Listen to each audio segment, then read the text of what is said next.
Assalamualaikum warahmatullahi wabarakatuh. Salam pencaksilat Indonesia. Salam persaudaraan buat dulur-dulurku semuanya, dan juga buat teman-teman semuanya dimanapun jenengan semua berada. Semoga kita semua selalu dalam lindungan Tuhan Yang Maha Esa dan lalu diberikan kemudahan dalam menjalani segala aktivitas kita. Nah, dulur-dulur semuanya dan juga teman-temanku semuanya, ini kita sudah memasuki penghujung dari tahun 2022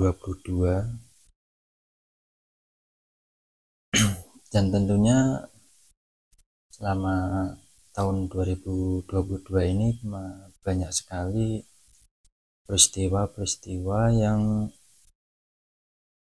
membuat kita bangga sebagai seorang pesilat.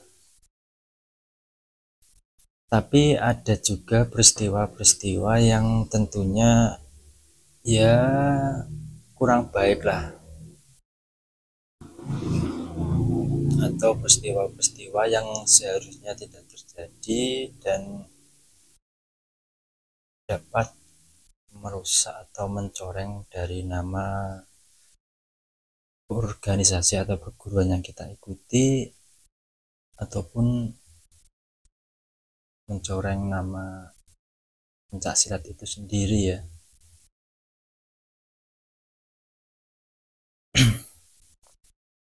Nah, di sepanjang tahun 2022 ini banyak peristiwa-peristiwa penting, khususnya buat organisasi atau perguruan-perguruan silat. Misalnya saja dari saudara-saudara kita yang dari PSHT itu kemarin memperingati 1 abad persaudaraan setia hati teratai, dan itu tentunya menjadi suatu kebanggaan buat kita sendiri, buat saudara-saudara dari PSHT, bahwa PSHT saat ini sudah berusia 1 abad ataupun 100 tahun.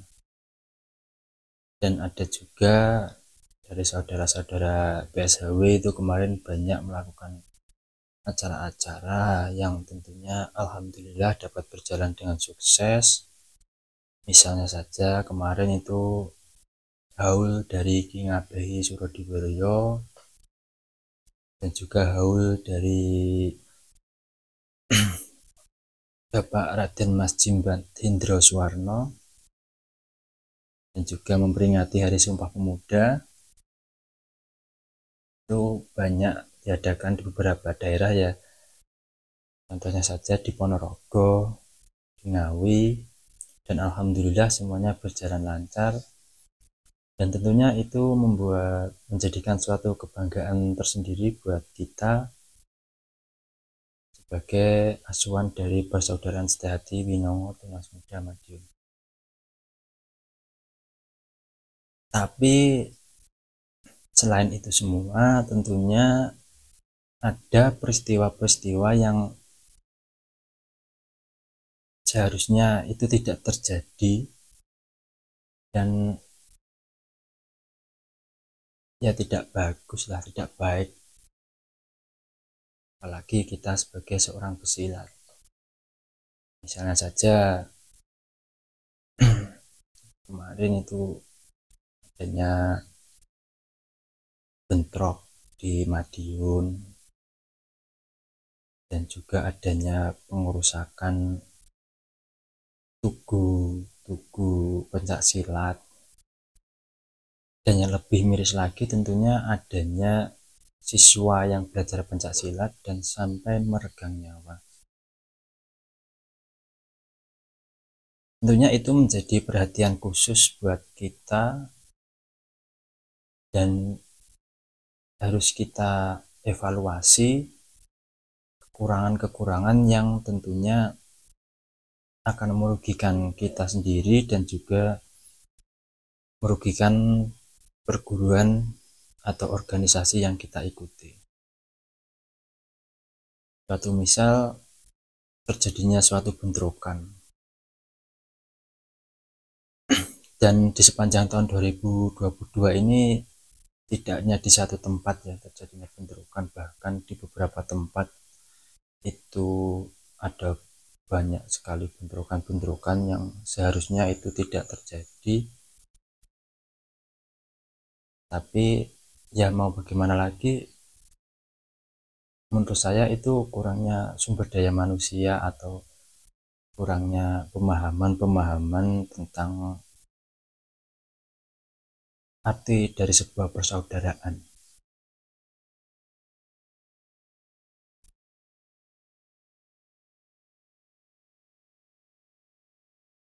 Suatu misalnya saja bentrokan itu kemarin di Madiun, ataupun pengerusakan tugu organisasi yang ada di mana itu kemarin ya, saya lupa, itu di Bojonegoro atau di Lamongan itu. Menurut saya pribadi itu sebenarnya bukan kesalahan dari sebuah organisasi atau perguruan pencak silat ya, tapi disitulah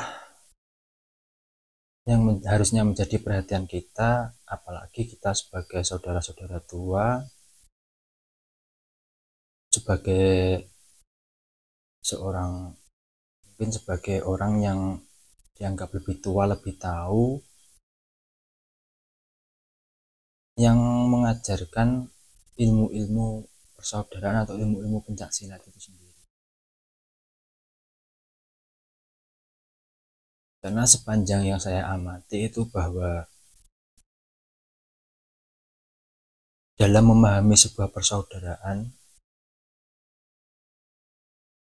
itu hanya menganggap bahwa orang yang berada dalam satu organisasi atau memiliki organisasi yang sama itu dianggap saudara. Jadi di luar organisasi yang kita ikuti dianggap sebagai mungkin apa ya, saingan lah, atau mungkin musuh lah. Nah, hal-hal seperti itulah yang harus kita hindari, yang harus kita tanamkan kepada adik-adik kita tentang sebuah arti dari persaudaraan. Jadi persaudaraan itu tentunya tidak harus sama, tidak harus satu seperguruan, tidak harus satu organisasi.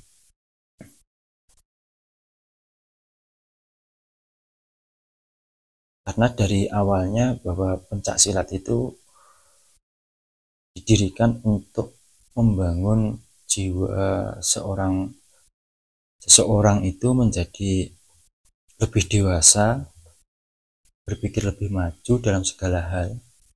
Jadi bukan hanya menguasai tentang pencak silat, tapi juga menguasai atau dapat mengontrol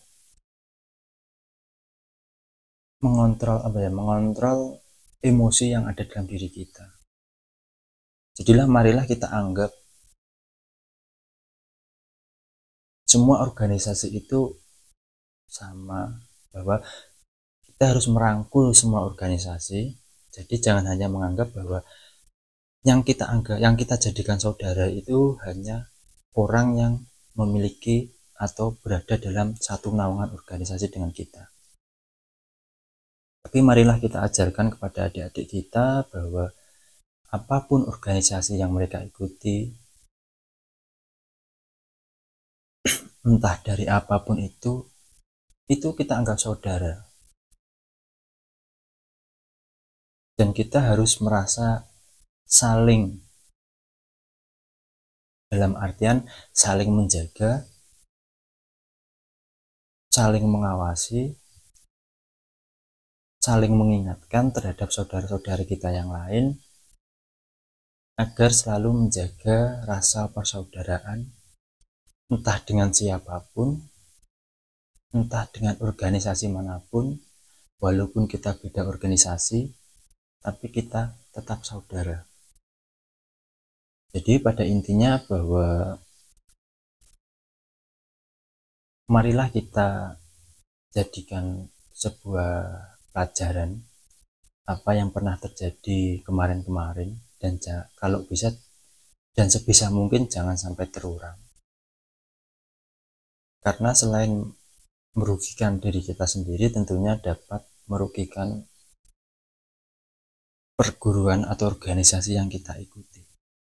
Jadi buat kita saudara-saudara tua, marilah kita tanamkan rasa persaudaraan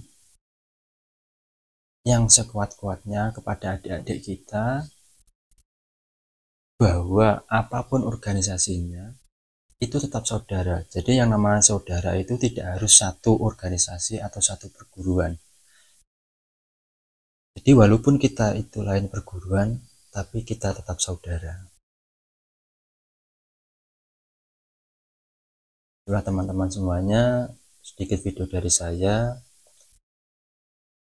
yang menjadi intinya bahwa marilah kita sebagai saudara tua, kita ajarkan kepada adik-adik kita jangan hanya tentang materi-materi dari pencak silat. Karena menurut pandangan saya, pencak silat itu hanya mempersatukan.